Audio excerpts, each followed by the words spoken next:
Well, the time is just gone 8:43 a.m. and we must apologize for the break in our broadcast. We are led to believe that some of our guests are driving, others are experiencing network issues. We've had messages about load shedding that is impacting on the network signals.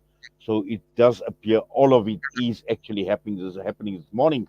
Well, hopefully, Imtiaz Syed is going to be on a better line, the chairperson of eThekwini Secure, and this is our weekly edition of Crime Talk.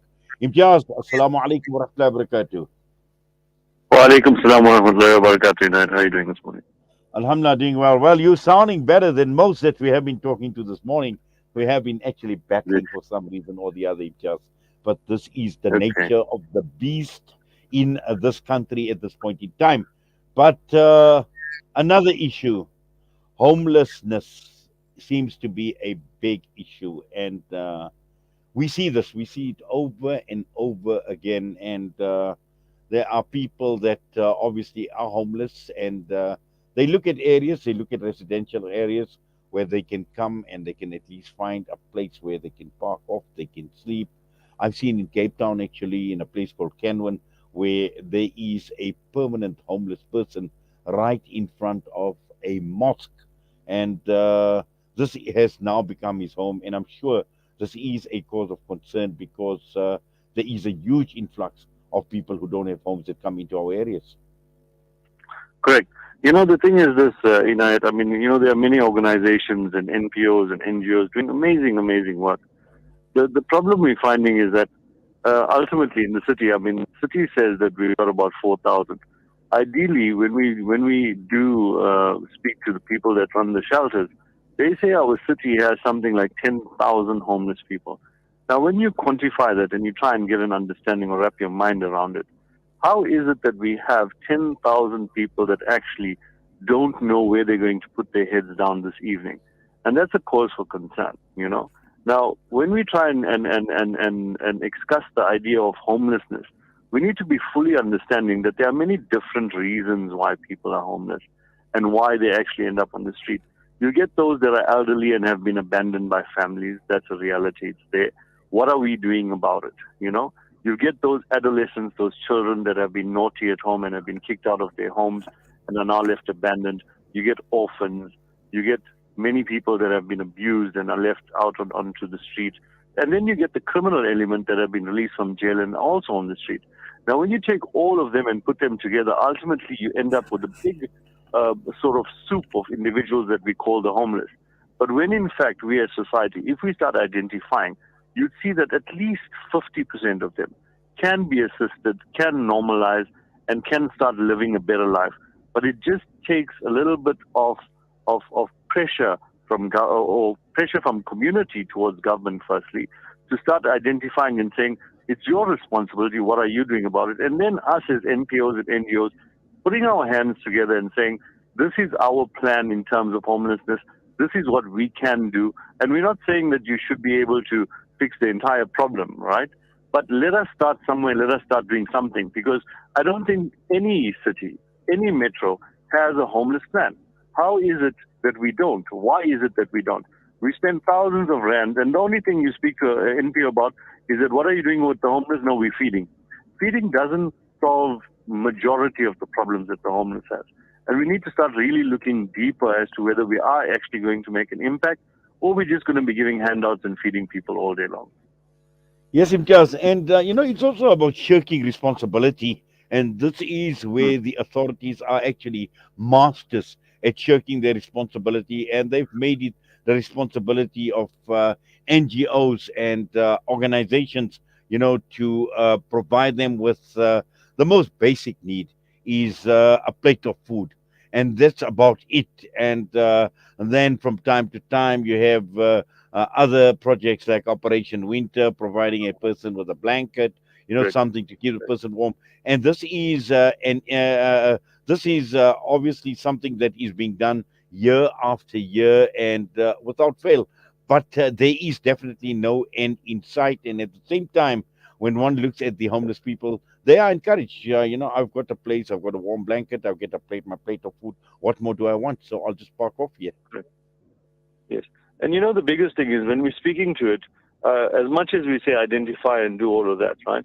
We need to start supporting campaigns or support those shelters that are actually doing good work. Let us stop giving at the robots because that's where you now have an influx of people within your area. And then you ask yourself, why do we have copper pipe theft? Why is there drugs being sold on our streets? Why are our streets becoming filthy and all of these things? And the other thing of concern is that we as society and government themselves have put on blinkers towards these things. I mean, we look at dirt on our street and we've normalized it in our minds to say that it is the normal capacity of our country and our people to live in these conditions. We need to stop masking things. We need to stop shying away from real, robust discussions around the problems that we have. Ultimately, us not looking at homeless people or keeping our windows up doesn't fix the problem of them becoming sustainable or getting a better life for that matter. Well, certainly, and also I think I'm sure people are wise enough to make certain judgment calls. You speak of Right. beggars at the traffic lights, and I'm sure one can tell between one that is genuinely in need, and then, like you mentioned, is Mm. there is this soup of homeless people. This mixture, and I mean, you can actually see young people. You can even see whether a person is on drugs actually, and sometimes I don't think we focus too much on who we are actually assisting or not assisting. The thing is that when you speak of that, ultimately, yes, to a certain degree, those that are in the know. I mean, we come from the space of crime fighting. We come from the space of understanding and getting deeper involved in actually understanding the issues of homelessness. But when you speak to the larger masses of society, they paint all homeless people with the same brush. No, they're destitute. They don't have any money. They can't work. Yes, you do get those unemployable. You do get those that have mental illnesses. You do get those that have physical disabilities. You do get the elderly. You do get the orphans. All of that's there, right? But when you start painting everybody with the same brush, you then start, in fact, through your 5 Rand and 2 Rand from your pockets, start supporting the drug industry in your area and you don't even realize it. At the end of the day, the money that you give to someone that is on drugs ultimately ends up in a drug dealer's pocket. Now, if that is the case and you are doing that, then you're part of the problem and you're nowhere near any solution. Yes, just how do we overcome this problem, Imtiaz? So the things we're raising, and we've started out a campaign, and as you know, any campaign doesn't start out with momentum as great as the insights you give it, right? So we started progressing our discussions, especially on local media, the platforms of WhatsApp, local area-based talks, and that kind of thing, to say that what are we doing in this area? Let's not look at a national plan or an international plan regarding homelessness. Let's look at what this particular small suburb can do about their homeless issues. Now, I'm not saying that you should go and start removing people from your area and all of that, but start somewhere and start doing something. But let's not just open up feeding holes and say, let's feed people.